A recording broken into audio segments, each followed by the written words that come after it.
தியாகத்தின் உச்சம். மித்ராவின் கௌரவத்தை காப்பாற்ற அபிநயன் எடுத்த அந்த அதிரடி முடிவு என்ன? 5 வருட பகை ஒரு முத்தத்தில் கரைந்ததா? ஆகாஷின் புதிய முகம் காதலுக்கு கை கொடுக்குமா? எபிசோட் 7. மருத்துவமனையின் அந்த விசேஷ வார்டில் ஏசியின் மெல்லிய சத்தம் மட்டுமே கேட்டுக்கொண்டிருந்தது. ஜன்னல் வழியாக புகுந்த நிலவின் ஒளி அபிநயனின் முகத்தில் விழுந்து அவனை ஒரு தூங்கும் சிலையைப் போல காட்டியது. அவனது வலது கை தோள் வரை கட்டு போடப்பட்டு ஒரு தாங்கியில் அமைதியாக கிடந்தது. அந்த தீ விபத்தின் வடுக்கள் அவனது தோளில் மட்டுமல்ல, மித்ராவின் ஆன்மாவிலும் ஆழமாக பதிந்திருந்தன. மித்ரா அவன் அருகில் ஒரு சிறிய நாற்காலியில் அமர்ந்திருந்தாள்.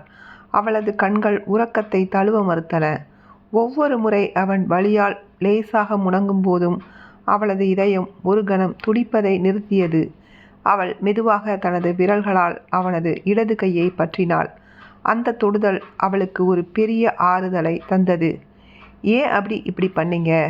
உங்கள் உயிரை பணைய வச்சு ஏன் என்னை காப்பாற்றினீங்க? நான் தான் உங்களை அவ்வளவு காயப்படுத்தினேனே என தனக்குள்ளேயே முணுமுணுத்தாள். அவளது கண்ணீர் துளி ஒன்று தற்செயலாக அவனது கையில் விழுந்தது. அபிநயன் மெதுவாக கண்களை திறந்தான். மயக்க மருந்தின் தாக்கம் இன்னும் குறையவில்லை என்றாலும் மித்ராவின் அருகாமையை அவனால் உணர முடிந்தது. அவன் ஒரு மெல்லிய புன்னகையுடன் அவளை பார்த்தான். மித்ரா, அலறியா? இப்போ எதுக்கு அழுக? நான் தான் உயிரோடு இருக்கேனே என்றான் பலவீனமான குரலில். மித்ரா அவனது கையை இன்னும் இறுக்கமாக பற்றி கொண்டாள். உயிரோடு இருக்கீங்க, ஆனால் இந்த காயம், இதுக்கு நான் தான் காரணம் அபி. என் பிடிவாதம் தான் உங்களை இந்த நிலைக்கு கொண்டு வந்திருக்கு. நான் அன்னைக்கு அந்த சர்வர் ரூமுக்குள்ளே போகாமல் இருந்திருந்தா. அதை பற்றி பேசாத மித்ரா. நீ உள்ளே போயிருந்தாதான் நான் உன்னை காப்பாற்ற முடிஞ்சது. ஒருவேளை நீ வராமல் இருந்திருந்தா அன்னைக்கு நிச்சயதார்த்த மண்டபத்தில் நீ செஞ்ச அந்த ட்ராமாவுக்கு நான் எப்படி பதிலடி கொடுத்துருப்பேன் என அவன் குறும்புடன் சிரித்தான். மித்ரா அவனது கிண்டலை பார்த்து ஒரு நிமிடம் திகைத்தாள். இப்போ கூட உங்களுக்கு கிண்டல் தானா? உங்கள் கை என்ன நிலைமையில் இருக்குன்னு தெரியுமா? கைக்கு என்ன, இடது கை இருக்குல்ல, கோடிங் பண்ண அது போதும். ஆனால் உன் மனசில் இருக்கிற அந்த இரும்பு விலங்கு தான் எனக்கு பெரிய கவலையாக இருக்குது. இப்போதாவது அந்த விலங்கு கொஞ்சம் தளர்ந்திருக்கா என கேட்டான் அபிநயன். அவளது கண்களை ஊடுருவி பார்த்தபடி மித்ரா தலை குனிந்தாள். விலங்க உடஞ்சி ரொம்ப நேரம் ஆச்சு அபி. ஆனால் என் ஈகோ தான் என்னை இன்னும் கட்டி போட்டிருக்கு. உங்கள் தியாகத்துக்கு முன்னாடியில் என் கௌரவம் எல்லாம் ஒன்றும் இல்லைன்னு எனக்கு புரிஞ்சுது. ஆனால் என்ன மித்ரா? மீண்ட அந்த பணக்கார மித்ரா வந்துடுவாளா? 5 வருஷத்துக்கு முன்னாடி இருந்த அதே பிடிவாதம் இப்போவும் இருக்கா? மித்ரா நீண்ட மூச்சு விட்டாள். இல்லை அபி, அன்னைக்கு நான் ஏன் அப்படி பேசினேன்னு உங்களுக்கு சொல்லணும். என் தம்பிக்கு ஹார்ட் சர்ஜரி செய்ய வேண்டியிருந்தது. எங்கள் அப்பாவோட மொத்த சேமிப்பும் கரைஞ்சி போச்சு. அன்னைக்கு நான் உங்ககிட்ட பணத்தை பற்றி பேசினது என் திமிரால் இல்லை அபி. என் தம்பியை இழந்துடுவேனாங்கிற பயத்தில். நான் ஒரு பெரிய வேலைக்கு போனால் தான் என் குடும்பம் காப்பாற்ற முடியும்னு நினச்சேன். அந்த பதற்றத்தில் தான் உன்னை தப்பாக எடை போட்டுட்டேன். நீயும் ஒரு ஸ்டூடெண்ட்டு தான். உங்ககிட்ட ஹெல்ப்பு கேட்க எனக்கு மனசு வரல. ஆனால் நீ அதை புரிஞ்சுக்காம என் ஈகோவை மட்டும் பத்த என தன் இதயத்தை திறந்து காட்டினாள். அபிநயன் அப்படியே உறைந்து போனான்.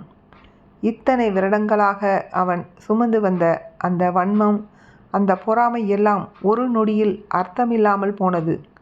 அவளது அந்த பண பிசாசு பிம்பத்திற்கு பின்னால் இப்படி ஒரு தியாகமான தங்கை இருந்ததை அவன் கனவிலும் நினைக்கவில்லை. அவன் தனது இடது கையால் அவளது முகத்தை தாங்கினான். சாரி மித்ரா, எனக்கு இது தெரியாமல் போச்சு. நான் உன்னை ஒரு ஈகோ பிடிச்ச பொண்ணுன்னு தான் நினச்சேன். ஆனால் நீ இவ்வளவு பெரிய பாரத்தை சுமந்துட்டு இருந்திருக்க. அன்னைக்கு நீ என்கிட்ட சொல்லியிருந்தா நான் என் படிப்புக்காக வச்சுருந்த பணத்தை உனக்கு கொடுத்துருப்பேனே. நாம் 2 பேரும் சேர்ந்து அதை சமாளிச்சிருக்கலாமே. எப்படி அபி? நீயும் கஷ்டப்படுத்துகிற குடும்பத்தில் இருந்து தான் வந்தவன் தான். உன்னையும் கஷ்டப்படுத்த எனக்கு விருப்பம் இல்லை. அதான் நான் மட்டும் அந்த பாரத்தை சுமக்க முடிவு பண்ணேன். ஆனால் உன்னை பிரிஞ்சதுக்கு அப்புறம்தான் தெரிஞ்சது அந்த பாரத்தை விட உன்னை பிரிஞ்ச வலி தான் அதிகம்னு என்றாள் அழுது கொண்டே. அபிநயன் அவளை தன் பக்கம் மெதுவாக இழுத்தான். இனிமே அந்த வலி இருக்காது மித்ரா, நான் வந்துட்டேன்ல. இப்போ சொல்லு, நம்ம 2 பேருக்கும் இடையில் இனிமே எந்த பாலிடிக்ஸும் இருக்காதுல்ல? மித்ரா ஒரு மெல்லிய புன்னகையுடன் அவனை பார்த்தாள். பாலிடிக்ஸ் இருக்காது அபி, ஆனால் நம்ம கம்பெனி பாலிடிக்ஸ் நம்ம விடாது. நம்ம சிஇஓ இந்த விபத்துக்காக என்னை சந்தேகப்படுறாருன்னு கார்த்திக் சொன்னான். நீ எதுக்கு உயிரை பணைய வச்சு என்னை காப்பாற்றணும்னு எல்லாரும் கேட்குறாங்க. அபிநயன் முகம் இறுகியது. யார் கேட்டா என்ன? நீ என் டீம் லீட், உன்னை காப்பாற்றுறது ஏன் கடமை. சிஇஓ கிட்ட நான் பேசிக்கிறேன். இப்போதைக்கு நீ என் காயத்துக்கு மருந்து போடு, அதான் எனக்கு முக்கியமான வேலை என்றான். மித்ரா மருந்துகளை எடுத்து அவனது கட்டை பிரித்தாள். எரியும் காயங்களை பார்த்தபோது அவளது கைகள் நடுங்கின. அவள் மெதுவாக பஞ்சை வைத்து துடைத்தாள். அபிநயன் வலியில் என முணுமுணுத்தான். வலிக்குதா அபி? வலிக்குது மித்ரா, ஆனால் இந்த காயம் ஆறிடும். ஆனால் உன் மனசில் இருக்கிற அந்த ஈகோ காயம்தான் எப்போ குணமாகும்னு தெரியலை. நீ இன்னும் அந்த ஆகாஷ் பற்றி ஏதாவது யோசிச்சிட்ருக்கியா என கேட்டான் குறும்புடன். மித்ரா அவனை முறைத்தாள். ஆகாஷ் பாவம் அபி, அவர் ரொம்ப நல்லவர். அன்னைக்கு அவர் மண்டபத்திலிருந்து கிளம்பின விதம் எனக்கு ரொம்ப கஷ்டமாக இருந்தது. ஓ, அப்போது அவர் மேலே இன்னும் அக்கறை இருக்கா? நான் இங்கே ரத்தம் சொட்ட சொட்ட படுத்திருக்கேன், நீ அவனை பற்றி பேசுகிறியா என அபிநயன் பொய்க்கோபம் காட்டினான். நிறுத்துங்க அபி, பொறாமப்படுறதுக்கும் ஒரு அளவு இருக்குது. ஆகாஷ் இப்போ ஒரு நண்பராக தான் எனக்கு தெரிகிறார். ஆனால் நீங்கள் தான் என் உலகம் என சொல்லிவிட்டு அவன் நெற்றியில் ஒரு முத்தம் கொடுத்தாள் மித்ரா. அபிநயன் அப்படியே மெய்மறந்து போனான். 5 வருட போராட்டத்திற்கு பிறகு கிடைத்த அந்த முதல் முத்தம் அவனது வலிகள் அனைத்தையும் மறக்க செய்தது. அடுத்த நாள் காலை மித்ராவின் அப்பா மருத்துவமனைக்கு வந்தார். அவர் அபிநயனின் காயத்தை பார்த்தபோது அவரது கண்கள் கலங்கின. தம்பி, மன்னிச்சிடுப்பா, நிச்சயதார்த்த மண்டபத்தில் உன்னை நான் ரொம்ப கேவலமாக பேசிட்டேன். கௌரவம்தான் முக்கியம்னு நினச்சேன். ஆனால் என் பொண்ணுக்காக நீ என் உயிரையே கொடுக்க துணிஞ்சியே பாத்தியா? அப்புறம் என் கௌரவம் எல்லாம் ஒன்றும் இல்லைன்னு தோணுது. நீ தான் என் பொண்ணுக்கு சரியான ஜோடி என உருக்கமாக சொன்னார். மித்ரா ஆச்சரியத்துடன் அப்பாவை பார்த்தாள். ஈகோவின் பிடியில் இருந்த அவர் இன்று அன்பின் பிடியில் சிக்குவதை பார்த்தபோது அவளுக்கு ஒரு பெரிய நிம்மதி கிடைத்தது. சார், அதெல்லாம் ஒன்றும் இல்லை. மித்ரா என் உயிர், அவளை காப்பாற்றுறது என் கடமை. நீங்கள் ஆசீர்வாதம் பண்ணால் போதும் என்றான் அபிநயன் அடக்கமாக. அன்றே அபிநயன் டிஸ்சார்ஜ் ஆகி மித்ராவின் வீட்டிற்கு வந்தான். மித்ரா அவனை தனது குழந்தையைப் போல பார்த்து கொண்டான். அவனுக்கு சாப்பாடு ஊட்டி விடுவது, மருந்துகளை சரியாக கொடுக்க செய்வது என அவனது நிழலாகவே மாறினாள். ஆனால் அவர்களது இந்த மகிழ்ச்சிக்கு ஒரு பெரிய ஆபத்து காத்திருந்தது. அலுவலகத்திலிருந்து ஒரு ஃபோன் கால் வந்தது. அது சிஇஓ இடமிருந்து. அபிநயன், உன்னோட இந்த செயல் பாராட்டத்தக்கது தான். ஆனால் சர்வர் ரூமில் நீ பிடிச்சதுக்கு மித்ராவோட அலட்சியம்தான் காரணம்னு ஒரு ரிப்போர்ட் வந்திருக்கு.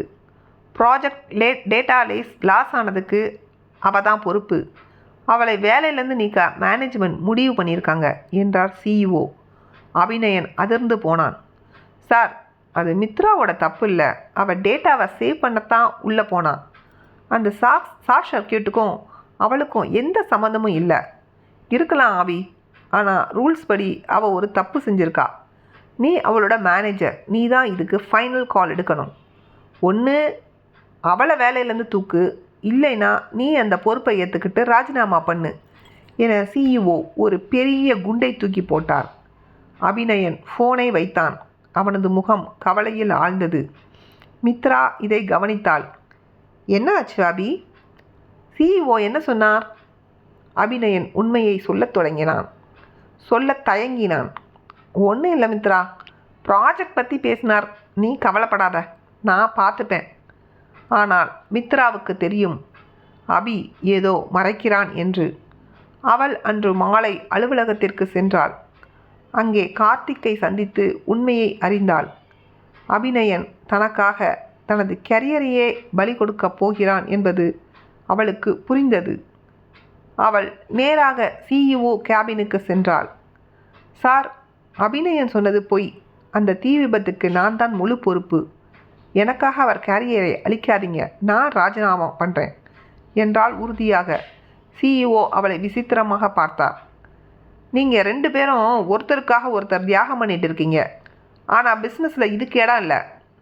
அபிநயன் ஏற்கனவே ஒரு ராஜினாமா கடிதத்தை எனக்கு மெயில் பண்ணிட்டான். அவன் ஒன்றைத்தான் காப்பாற்ற விரும்புகிறான். மித்ரா அப்படியே உறைந்து போனாள். அபி, எதுக்கு இப்படி பண்ணீங்க என அழுது கொண்டே அவனது வீட்டிற்கு ஓடினாள். அபிநயன் தனது அறையில் அமைதியாக தனது லேப்டாப்பை மூடி வைத்தான். அவனது முகம் பிரகாசமாக இருந்தது. மித்ரா உள்ளே நுழைந்தாள். அபி, எதுக்கு ராஜினாமா பண்ணீங்க? என்கிட்ட ஒரு வார்த்தை கூட கேட்கலையே. உங்கள் கேரியர் உங்களுக்கு முக்கியம் இல்லையா என கத்தினாள். அபிநயன் எழுந்து அவள் அருகே வந்தான்.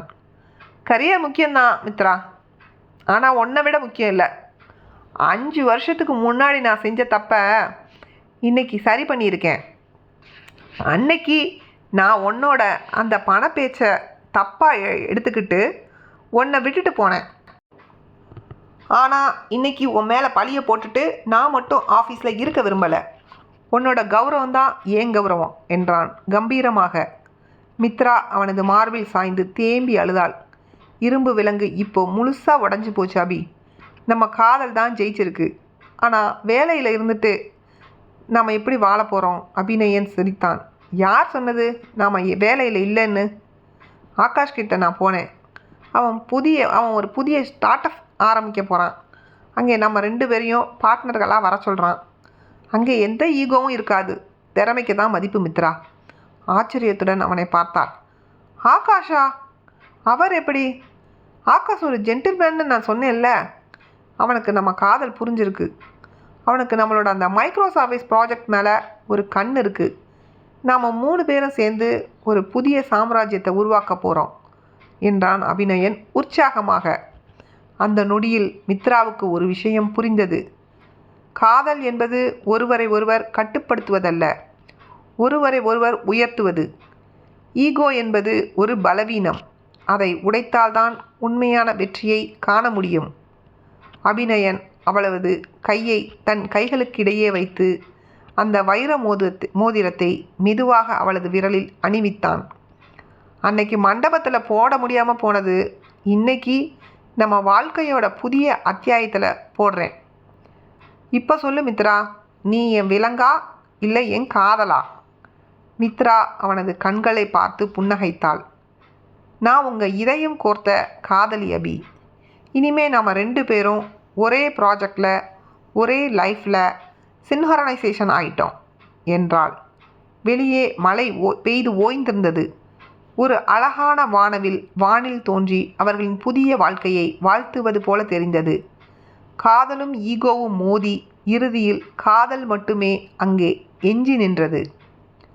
அபிநயன் மித்ராவின் புதிய பயணம் எப்படி இருக்கப் போகிறது? ஈகோ முழுமையாக மறைந்து விட்டதா, இல்லை இன்னும்